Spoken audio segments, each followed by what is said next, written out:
jauns Latviešu kultūras centrs Birmingemā sadarbībā ar Pasaules Latviešu amatieru teātru savienību un Ziemeļrīgas kultūras apvienību ir sagatavojis diasporas teātru festivālu Dāvanu Latvijai dziesmu un deju svētkos. Festivāls norisināsies 1. jūlijā Kultūras pilī Ziemeļblāzma, bet šorīt mēs arī uzzināsim vairāk. Un mums ir pievienojušies sarunu Latviešu kultūras centra Birmingemā vadītājs Ingmārs Čaklais, Pasaules Latviešu amatieru teātru savienības priekšsēde Sandra Bondarevska un arī Latviešu dāņu biedrības amatieru teātra Pūpoles pārstāve Lilita Tomsena un ne tikai. Jā, un arī mūziķi nosaukšu pēc kārtas Patris Dāvis, Andris Ardis un arī Megija.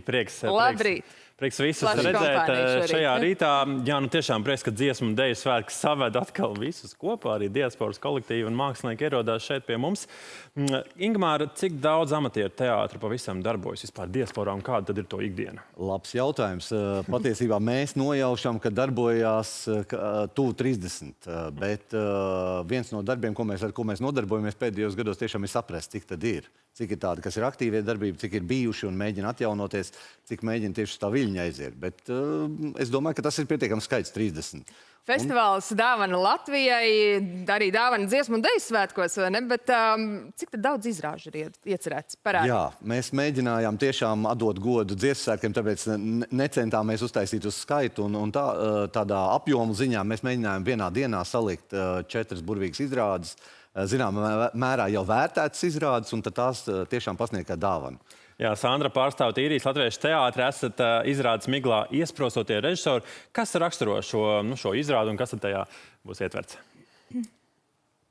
Kā es raksturotu izrādi? Izrāde droši vien ir par miglu, noteikti par mīlestību, noteikti par cilvēku attiecībām noteiktos apstākļos. Un, proti, šie apstākļi ir tādi, ka grupa cilvēki ir nenākusi miglā, viņi ir mājasēdē, jo pats muzikls jau tapa pandēmijas laikā.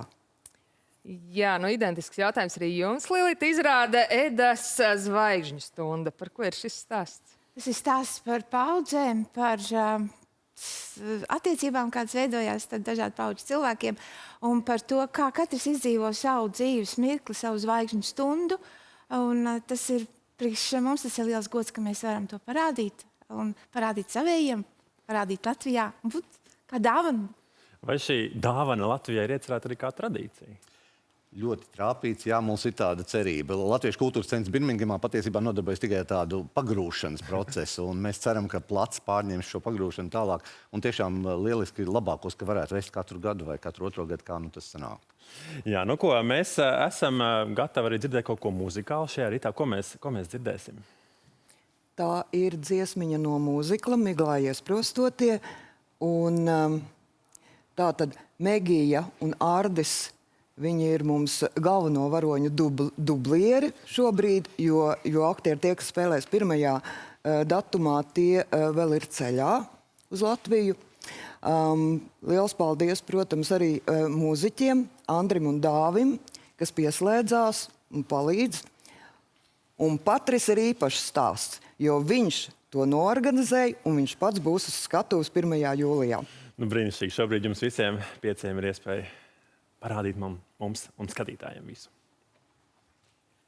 Viestur, vai tev nav bail, ka varam noklist no pārējiem? Nē, un tev?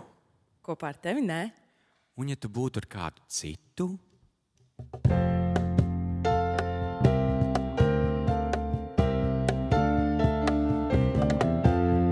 Kā būtu, ja purenes mežā meitenei savai ceļinieks plūktu.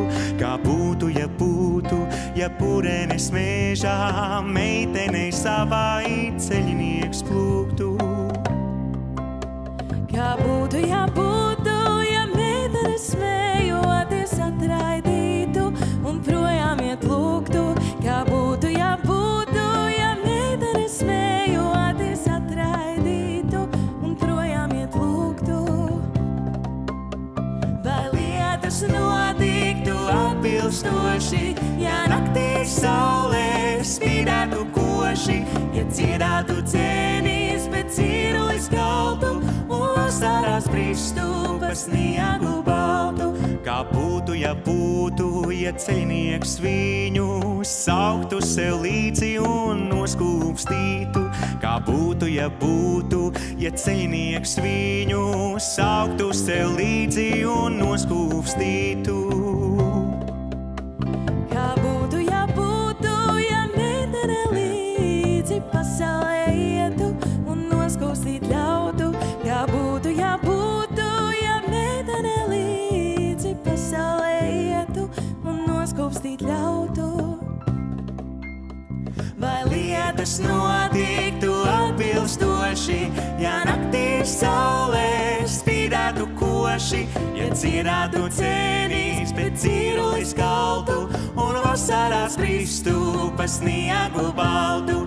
Vai lietas notiktu atbilstoši, ja naktī saulē spīdētu koši, ja dziedātu dzenīs, bet dzīrulis kaltu un vasarās bristu pa sniegu baltu. Un vasarās bristu pa sniegu